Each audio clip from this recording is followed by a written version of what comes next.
Shri Venkateswara gold తాకట్టులో ఉన్న మీ బంగారాన్ని విడిపించి కొనబడును. మా అందరికీ నమస్కారం. నా ప్రసంగం ప్రారంభించే ముందల ఇక్కడ ఉన్న పిల్లల్ని ఒక ప్రశ్న అడగాలనుకుంటున్నా. పిల్లలందరూ రెడీనా? ఇంపడట్లేదు, రెడీనా? ఇక్కడ ఎంతమంది ఐఏఎస్ అధికారులు అవుతారో చేతులు పైకెత్తండి. ఓకే, చేతులు దింపండి అమ్మా. ఎంతమంది ఐపీఎస్ అవ్వాలనుకుంటున్నారు? చేతులు పైకెత్తండి. పోలీస్. ఓకే, ఎంతమంది డాక్టర్లు అవ్వాలనుకుంటున్నారు? ఇంజనీర్, లాయర్లు తగ్గిపోయారు. ఓకే, మోస్ట్ ఇంపార్టెంట్ క్వశ్చన్ అడగబోతున్నా. ఎంతమంది రాజకీయాల్లోకి రావాలనుకుంటున్నారు? చేతులు పైకెత్తండి. ఇప్పుడు ఎత్తుతారులే అందరూ. ఎందుకు అడుగుతున్నానంటే, గౌరవ ముఖ్యమంత్రి గారు ఒక కుటుంబంతో కలిసారు. ఆ కుటుంబంలో 5 పిల్లలు. ఎవరు ఒక్కరు కూడా రాజకీయ నాయకులు అవుతారని చెప్పలా. గౌరవ ముఖ్యమంత్రి గారు పక్కన కూర్చొని కూడా అందరూ ఐఏఎస్ అధికారి అవుతాం, ఐపీఎస్ అధికారి అవుతాం అని చెప్పారు తప్ప ఒక్కరు కూడా రాజకీయాల్లోకి వస్తారని చెప్పలేదు. సో తల్లిదండ్రులు కూడా కోరుతున్నా, బాగా చదివిన వారు కూడా రాజకీయాల్లోకి రావాల్సిన అవసరం ఉంది. సమాజంలో ఏ మార్పు అయితే మనం ఆశిస్తామో అది రాజకీయాల ద్వారా మార్పు మనం సాధించగలుగుతామని ఈ సభాముఖంగా ఇక్కడున్న తల్లిదండ్రులందరికీ నేను తెలియజేస్తున్నా. వేదికమైన గౌరవ ముఖ్యమంత్రి శ్రీ నారా చంద్రబాబు నాయుడు గారికి, గౌరవ శాసనసభ్యురాలు మిర్యాల శిరీష గారికి, అదేవిధంగా విద్యాశాఖ అధికారులకు, ఉపాధ్యాయులకు, తల్లిదండ్రులకు, విద్యార్థులందరికీ నా హృదయపూర్వక నమస్కారాలు. అందరికీ జాన్ జోర్,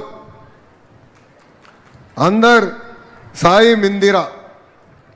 మన ఇంట్లో కొడుకైనా కూతురైనా మొదటిసారి పాఠశాలలకు వెళ్ళినప్పుడు ఒక పక్కన ఆనందం ఉంటుంది, ఇంకో పక్కన ఆందోళన కూడా ఉంటుంది. మనందరికీ ఒకటి ఉంటుంది, నా బిడ్డ బాగా చదవాలి, దేశానికి ప్రయోజకులుగా మారాలన్న కోరిక మనందరి గుండెల్లో ఉంటుంది. ఆ కార్యక్రమాన్ని, ఆ కళను నిజం చేసేదానికే ఈరోజు మెగా పేరెంట్ టీచర్ మీటింగ్ ప్రభుత్వం అధికారికంగా నిర్వహించడం జరుగుతుంది.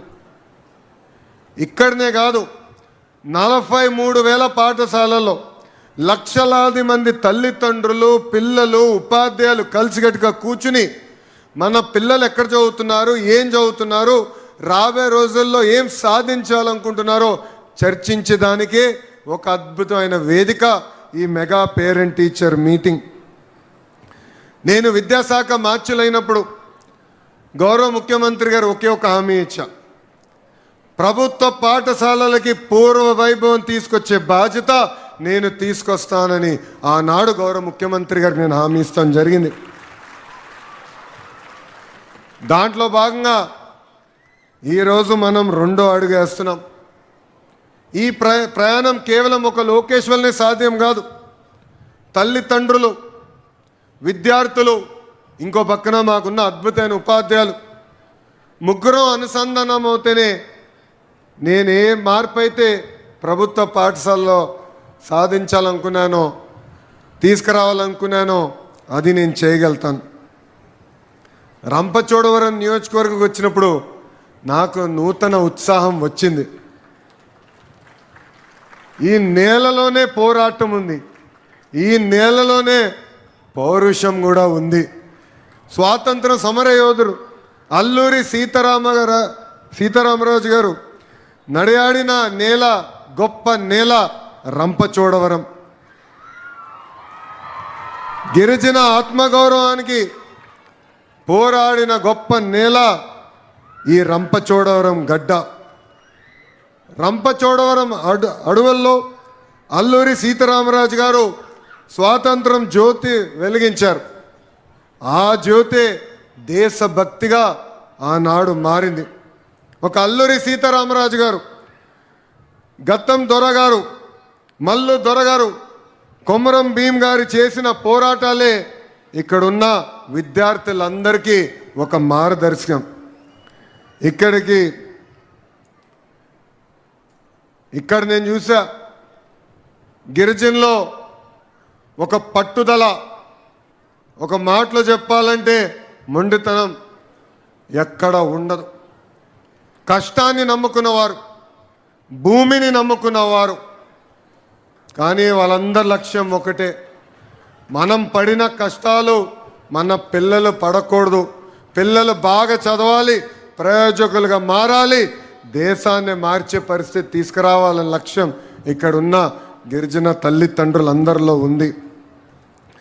ఇక్కడున్న పిల్లలందరినీ ఒక చిన్న ప్రశ్న అడగాలనుకుంటున్నా. రెడీనా? దేవుడిని ఎంతమంది చూశారు?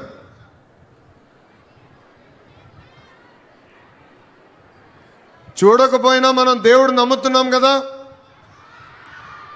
ప్రేమ ఉంటే, ప్రేమ ఉన్న చోటే దేవుడు ఉంటాడు, సేవ ఉన్న చోటే దేవుడు ఉంటాడు, త్యాగం ఉన్న చోటే దేవుడు ఉంటాడు. ఇక్కడున్న పిల్లలందరూ ఒక విషయం గుర్తుపెట్టుకోవాలి. మన జీవిత ప్రయాణంలో ఇద్దరు దేవుళ్ళు ఉన్నారు. ఒకటి మన తల్లిదండ్రులు, రెండోది మన ఉపాధ్యాయులు.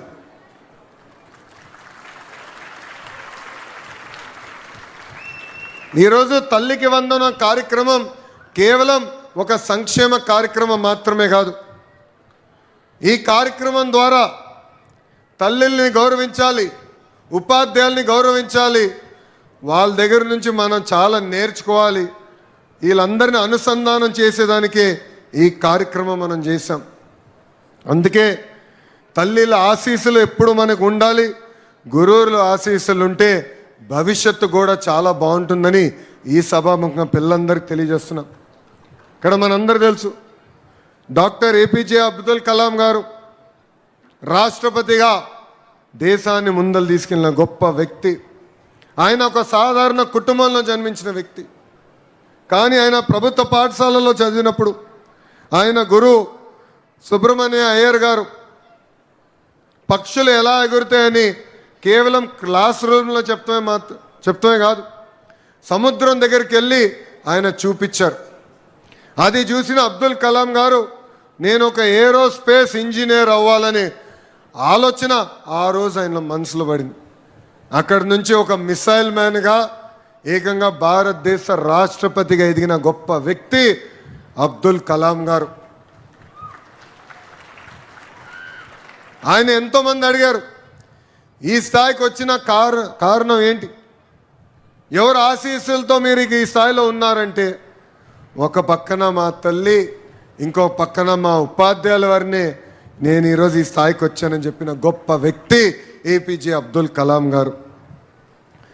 నేను విద్యాశాఖ మార్చులైన తర్వాత కరెక్ట్గా 3 నెలల క్రితం ఒక వావ్ మూమెంట్ నాకు కలిగింది.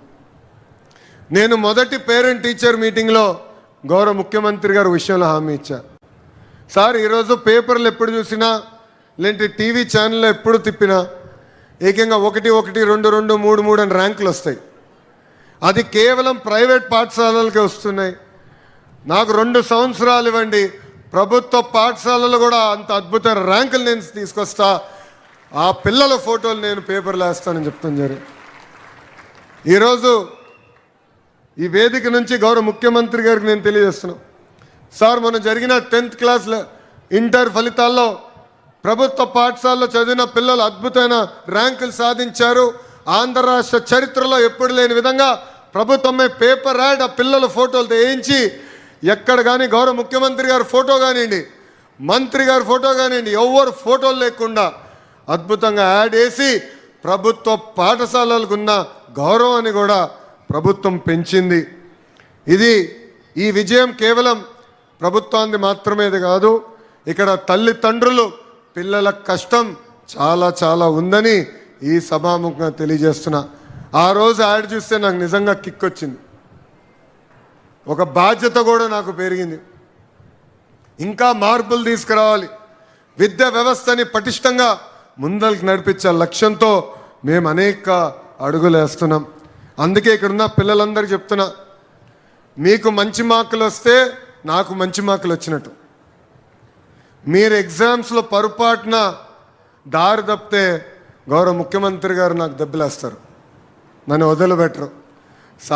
సో దేర్ఫోర్ నా భవిష్యత్తు మీ బాధ్యత అని ఈ సభాముఖంగా పిల్లలందరికీ నేను తెలియజేస్తున్నా. విలువలో కూడిన విద్య చాలా చాలా అవసరం. విలువలు లేని వికసిత్ భారత్ కాదని నేను భావిస్తున్నా. అందుకే చాగంటి కోటేశ్వరరావు గారిని ఏకంగా క్యాబినెట్ ర్యాంక్ ఇచ్చి అడ్వైజర్గా గౌరవ ముఖ్యమంత్రి గారు నియమించారు. విలువలకు సంబంధించిన పుస్తకాలు ఏదైతే రూపొందించారో ఆ పుస్తకాలు ఈరోజు ప్రభుత్వం ప్రింట్ చేసి పిల్లలకి అందిస్తమే కాదు, ప్రతి సాటర్డే పిల్లలతో ఆ పుస్తకాలు చదివిస్తాం జరిగింది. చాగంటి కోటేశ్వరరావు గారు ప్రవచనలు కూడా చేస్తారు. దాంట్లో ఒక ప్రవచనకి వెళ్ళా, ఆయన ఒక అద్భుతమైన మాట చెప్పారు. తల్లికి చెప్పలేని పని చేయొద్దని. తల్లికి చెప్పలేని పని చేయదు. చాలా సింపుల్గా అనిపించవచ్చు, కానీ ఎంత పవర్ఫుల్ స్టేట్మెంటో నాకు అర్థమైంది. అందుకే విలువల కూడిన విద్య చాలా ఉండాలని ఈ పుస్తకాలు రూపొందించి మన పిల్లలకి గౌరవ ముఖ్యమంత్రి గారు అందిస్తాం జరిగింది. ఇంతేకాదు, మహిళల్ని గౌరవించాలనేది ఇంట్లో మొదలవ్వాలి. తెలుగు వాడక భాషలో మహిళల్ని కించపరిచే విధంగా కొన్ని పదాలు వాడతాం. గాజులు తొడుక్కున్నావా, చీర కట్టుకున్నావా, అమ్మాయిలాగా ఏడవదన్న పదాలు వాడతారు. అది మనం వాడకూడదు. ఆ మార్పు అనేది మన సొంత ఇంటి నుంచి మొదలవ్వాలి. అందుకే ఇక్కడున్న తల్లిదండ్రులందరినీ నేను కోరుతున్నాను, ఇది మన ఇంటి నుంచి మొదలు పెడదాం. ప్రభుత్వం పరంగా మేము ముందరికి ఇది విధానం తీసుకెళ్తున్నాం. ఇన్ఫ్యాక్ట్ ఇచ్చే పుస్తకాల్లో కూడా 1వ తరగతిన 2వ తరగతిన మనం ఇచ్చే పుస్తకాలలో మీరు అవి చూస్తే ఇంటి పనులు గతంలో మహిళలు చేసేవి ఉండే. కూటమి ప్రభుత్వ అధికారంలోకి వచ్చిన తర్వాత 50% చేశాం. అంటే ఫోటోల్లో 50% ఇంటి పనులు మగవాళ్ళు చేసే ఉన్నాయి, 50% ఫోటోలు మహిళలు ఇంటి పనులు చేసే ఉన్నాయి. అంటే మార్పు టెక్స్ట్ బుక్స్ దగ్గర నుంచి మన ఇంటి నుంచి మొదలవ్వాలని ఈ సభాముఖంగా నేను మిమ్మల్ని అందరినీ కోరటం జరుగుతుంది. నేను మీ అందరు తెలుసు, ఒక యువగలం పాదయాత్ర చేశా. రాయలసీమలో నేను పాదయాత్ర చేసినప్పుడు చాలామంది తల్లులు వచ్చి నన్ను కలిశారు. అయ్యా, ఆర్థిక సహాయం ఏదైతే మీరు చేస్తున్నారో ఇంట్లో ఎంతమంది పిల్లలుంటే అంతమంది పిల్లలకి అందించండి, లేదంటే మా కూతుర్ని ఇంట్లో పెట్టుకుని అబ్బాయిని చదివించే పరిస్థితి వస్తుందని. అది మన గౌరవ ముఖ్యమంత్రి గారు తెలియజేసిన వెంటనే తల్లికి వందనం కార్యక్రమం చేపడదాం. ఇంట్లో ఎంతమంది బిడ్డలుంటే అంతమంది బిడ్డలకి ఆర్థిక సహాయం అందిద్దామని చెప్తాం జరిగింది. ఈరోజు మీరు చూస్తే 2025న 67,27,000 మంది తల్లుల అకౌంట్లో మనం ఈ తల్లికి వందనం డబ్బులు జమ చేస్తాం జరిగింది. అంతేకాకుండా 2026కి వచ్చేగల 67,47,000 అకౌంట్లో ఈరోజు సుమారుగా 10,000 కోట్ల రూపాయలు ప్రజాప్రభుత్వం తల్లుల అకౌంట్లో జమ చేస్తాం జరిగింది. స్వామి వివేకానంద గారు ఒక మంచి మాట చెప్పారు, arise, awake and stop until the goal is not reached. ఒక లక్ష్యం పెట్టుకోవాలి, ఆ లక్ష్యం సాధించే వరకు మనం నిద్రపోకూడదు. ప్రభుత్వ పాఠశాలలో మార్పు తీసుకెళ్ళ లక్ష్యం నేను పెట్టుకున్నా. తల్లుల్ని, పిల్లల్ని, ఉపాధ్యాయుల్ని అనుసంధానం చేసేదానికే లీప్ యాప్ కూడా తీసుకొస్తాం జరిగింది. ఇక్కడున్న తల్లిదండ్రులు అడుగుతున్నా, లీప్ యాప్ డౌన్లోడ్ చేసిన వాళ్ళందరి చేతిలో ఒకసారి పైకెత్తండి. ఇంకా కొంతమంది డౌన్లోడ్ చేసుకోవాల్సిన అవసరం ఉంది. దయచేసి ఏ యాప్ డౌన్లోడ్ చేసుకోండి. మీ పిల్లలు ఆ రోజు స్కూల్కి వచ్చారా లేదా, ఏం నేర్చుకున్నారు, ఏ టీచర్ ఏ సబ్జెక్ట్ మన పిల్లలకి నేర్పిస్తున్నారు అనేది క్లియర్గా మీకు ఈ యాప్ ద్వారా తెలియజేస్తాం జరుగుతుంది. అందుకే తల్లిదండ్రులందరినీ మళ్ళీ కోరుతున్నా, దయచేసి ఈ లీప్ యాప్ డౌన్లోడ్ చేసుకుని మీ పిల్లల విద్యలో మీరు కూడా భాగస్వామ్యం అవ్వండి అని నేను కోరుకుంటున్నా. అంతేకాకుండా 1 క్లాస్ 1 టీచర్ విధానం మేము చేపట్టాం. 10,000 పాఠశాలల్లో ఈరోజు 1 క్లాస్ 1 టీచర్ ఉన్నారు. మన ప్రభుత్వ అధికారంలోకి వచ్చిన తర్వాత 16,000 టీచర్ పోస్టులు భర్తీ చేశాం. ఈ సంవత్సరం కూడా డిఎస్సి ద్వారా ఇంకొక 3,000 టీచర్ పోస్టులు కూడా మన ప్రభుత్వం భర్తీ చేయబోతుంది. బుక్స్ దగ్గర నుంచి స్కూల్స్ వరకు రాజకీయాలకి దూరంగా పెట్టాం. మన పిల్లలకి ఇస్తున్న ప్రతి పుస్తకం పైన కానివ్వండి, బెల్ట్ల పైన కానివ్వండి, ఎక్కడ గౌరవ ముఖ్యమంత్రి గారి ఫోటో కానివ్వండి, గౌరవ ముఖ్యమంత్రి గారి పేరు కానివ్వండి, లేదంటే నా పేరు కానీ లేదు. రాజకీయాలు ఆ గేట్ బయటే ఉండాలని బలంగా నమ్మే వ్యక్తిని నేను. అంతేకాకుండా ఉపాధ్యాయులు ఇబ్బంది పడకుండా వాళ్ళ కోసం ప్రత్యేకంగా ఒక టీచర్ ట్రాన్స్ఫర్ యాక్ట్ తీసుకొచ్చాం. డొక్కా సీతమ్మ గారి పేరుతో మధ్యాహ్న భోజనం పథకాన్ని మెరుగుపరిచాం. ఈరోజు మన పిల్లలకి సన్న బియ్యం ద్వారా అన్నం కూడా ప్రభుత్వం అందజేస్తుంది. ఇంకో పక్కన స్మార్ట్ కిచెన్స్ ఏర్పాటు చేస్తున్నాం. స్టూడెంట్ కిట్స్ అందజేసాం. సాటర్డేని నో బ్యాక్ డేగా అమలు చేస్తున్నాం. ప్యాసివ్ లెర్నింగ్ నుంచి యాక్టివ్ లెర్నర్స్గా పిల్లల్ని తయారు చేసడానికి 9th క్లాస్లో క్లిక్కర్ టెక్నాలజీ అమలు చేశాం. ఇప్పుడే గౌరవ ముఖ్యమంత్రి గారు కూడా ఆ టెక్నాలజీ చూస్తాం జరిగింది. ఏ కాన్సెప్ట్లో మన పిల్లలు వీక్గా ఉన్నారో మీ ఫోన్కి నేరుగా అది ఆ వివరాలు వస్తాయి, సంబంధించిన వీడియోలు కూడా వస్తాయి. సో పిల్లలు ఇంటికి వచ్చిన తర్వాత వీడియోలు చూసి ఏకంగా హోంవర్క్ చేసే మార్గం కూడా ప్రజాప్రభుత్వం అందజేస్తుంది. ఇంతేకాకుండా ఇంటర్ విద్యార్థులకి స్టూడెంట్ కిట్, మధ్యాహ్నం భోజనం, ఇప్పుడే తమ్ముడు చెప్పినట్లు డ్రగ్స్ వద్దు బ్రో అన్న కార్యక్రమాన్ని కూడా మన ప్రభుత్వం శ్రీకారం చుట్టింది. ఇక్కడున్న తల్లిదండ్రులను ఒక విషయం కోరుతున్నాం. డ్రగ్స్ కేవలం ఆరోగ్యానికి హానికరం కాదు.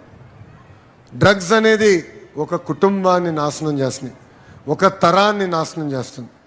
పొరపాటున మన పిల్లలు ఎవరో ఒత్తిడి ద్వారా సేవిస్తే ఇమ్మీడియట్గా మేడం గారికి, టీచర్ గారికి, హెచ్ఎం గారికి తెలియజేయండి. ఎందుకంటే అనేక మార్గాలు ఉన్నాయి. డీఎడిక్షన్ అవ్వచ్చు, కౌన్సిలింగ్ అవ్వచ్చు, ఇవన్నీ ప్రభుత్వం రూపొందించింది. మనందరం చూసాం డ్రగ్స్ వల్ల పంజాబ్ అన్న రాష్ట్రం ఎంత నాశనమైందో. అలాంటి పరిస్థితి ఆంధ్ర రాష్ట్రానికి రాకూడదన్న ఒక ప్రక్రియ మేము తీసుకున్నాం. అందుకే డ్రగ్స్ వద్దు బ్రో అన్న క్యాంపెయిన్కి మేము శ్రీకారం చుట్టాం. దాంట్లో ఇక్కడున్న తల్లిదండ్రులందరూ కూడా భాగస్వామ్యం అవ్వాలని ఈ సభాముఖంగా కోరుకుంటున్నా. గౌరవ ముఖ్యమంత్రి గారు విషయం తెలియజేయదలుచుకున్నా. సార్ మీరు ఎప్పుడు పోటీ పడమంటారు? నన్ను ఒకటే విషయం అడిగారు.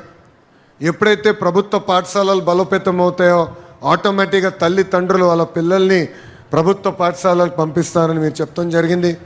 గడిచిన 2 సంవత్సరాలు మీ నాయకత్వంలో మనం తీసుకొచ్చిన సంస్కరణల ద్వారా ఈరోజు నేను గర్వంగా చెప్తున్నా, 1,10,000 మంది విద్యార్థులు ప్రైవేట్ పాఠశాల నుంచి ప్రభుత్వ పాఠశాలలకి వస్తాం జరిగింది. అంతేకాదు కొన్ని ప్రభుత్వ పాఠశాలల బయట నో అడ్మిషన్ బోర్డు పెట్టే రోజులు వచ్చేసినాయి. నా సొంత నియోజకవర్గం మంగళగిరిలో నిడమర్లో ఒక అద్భుతమైన పాఠశాల ఉంది. దాని ఒక ఇంటర్నేషనల్ స్కూల్గా తయారు చేశాం. మొన్న నేను మంగళగిరిలో ఒక కార్యక్రమానికి వెళ్తే ఒక తల్లి వచ్చింది, నాతో గొడవ పెట్టుకుంటుంది. నాకు ఒక కూతురు ఉంది, కూతురికి నువ్వు అడ్మిషన్ ఇవ్వాలని. సహజంగా అందరూ ఏమనుకుంటాం, ఏదో ప్రైవేట్ స్కూల్లో అడ్మిషన్ అడిగిందేమో అనుకుంటాం. కానీ తిరిగి చూస్తే నిడమరు స్కూల్లోనే అడ్మిషన్ కావాలని. అప్పుడు ఆ తల్లికి చెప్పా, హెచ్ఎం గారు చాలా స్ట్రిక్ట్ మేడం, నేను చెప్తే కూడా ఇందు మీ పాప ఎగ్జామ్ రాయాల్సిందే, ఎగ్జామ్లో క్వాలిఫై అవుతేనే హెచ్ఎం గారు తీసుకుంటారని చెప్తాం జరిగింది. సో ఈ లీప్ స్కూల్ అనేది ప్రతి నియోజకవర్గానికి ఒకటి తీసుకురావాలనే లక్ష్యంతో ప్రభుత్వం అడుగులేస్తుందని ఈ సభాముఖం మీ అందరికీ నేను తెలియజేస్తున్నా. అంటే ఎప్పుడు లేని విధంగా ప్రభుత్వ పాఠశాలలో ఉన్న సీట్లకి డిమాండ్ పెరిగే రోజులు వచ్చినాయి. అందుకే నా 2 అడుగులే వేసాం. ఇంకా చేయాల్సిన అనేక కార్యక్రమాలు ఉన్నాయి. అన్నీ చేసేసామని మేము చెప్పట్లేదు. దారి తప్పిన విద్యా వ్యవస్థని సరైన దారిలో పెట్టేదానికి అహర్నిశలు మేమందరం పని చేస్తున్నాం. చివరిగా నేను ఇక్కడ పిల్లలందరూ కూడా కోరేది ఒక్కటే, తల్లిదండ్రులు చెప్పింది మనం ఎప్పుడు వినాలి. ఉపాధ్యాయులు ఏదైతే మార్గం మనకు చూపిస్తారో అది మనం పాటించాలి, వాళ్ళని గౌరవించాలి, వాళ్ళ ఆశీస్సులు తీసుకుని మనం ముందరికి నడవాలని ఈ సభాముఖం మిమ్మల్ని అందరినీ కోరుకుంటూ, పిల్లలకి మనం ఆస్తులు ఇవ్వకపోయినా పర్వాలేదు కానీ మంచి విద్య అందించాలి. పెద్ద పెద్ద భవనాలు కట్టలేకపోయినా పర్వాలేదు కానీ పెద్ద కళలు కంఠం నేర్పించాలి. డబ్బులు ఇవ్వలేకపోయినా పర్వాలేదు కానీ ధైర్యం ఇవ్వాల్సిన బాధ్యత ఇక్కడున్న తల్లిదండ్రులపైన ఉపాధ్యాయులపైన ఉందని ఈ సభాముఖం మీ అందరికీ తెలియజేసుకుంటూ, మన గిరిజన ప్రాంతంలో సుమారుగా 200 ప్రభుత్వ పాఠశాలలకి సొంత భవనాలు లేవు. ఇంకో పక్కన రేకుల షెడ్ల కిందనో లేదంటే సింపుల్గా ఒక హట్ లాగా వేసి అక్కడ పాఠాలు చెప్పే పరిస్థితి, లేదంటే చెట్టుల కింద పాఠాలు చెప్పే పరిస్థితి. గౌరవ ముఖ్యమంత్రి గారికి నేను ఈ సభాముఖంగా హామీ ఇస్తున్నా, రాబోయే 12 నెలల్లో ప్రభుత్వ పాఠశాలలకి పర్మనెంట్ బిల్డింగ్ ఏర్పాటు చేసే బాధ్యత ఈ ట్రైబల్ ఏరియాలో మేము తీసుకుంటామని తెలియజేసుకుంటూ, నాకింత అద్భుతమైన అవకాశం ఇచ్చిన గౌరవ ముఖ్యమంత్రి గారికి, ఇంత పెద్ద ఎత్తున ఈ సమావేశానికి విచ్చేసిన తల్లిదండ్రులందరికీ పేరు పేరున నా హృదయపూర్వక ధన్యవాదాలు తెలుపుకుంటూ మీ అందరి దగ్గర నుంచి సెలవు తీసుకుంటున్నా. అందరికీ నమస్కారం. జై హింద్.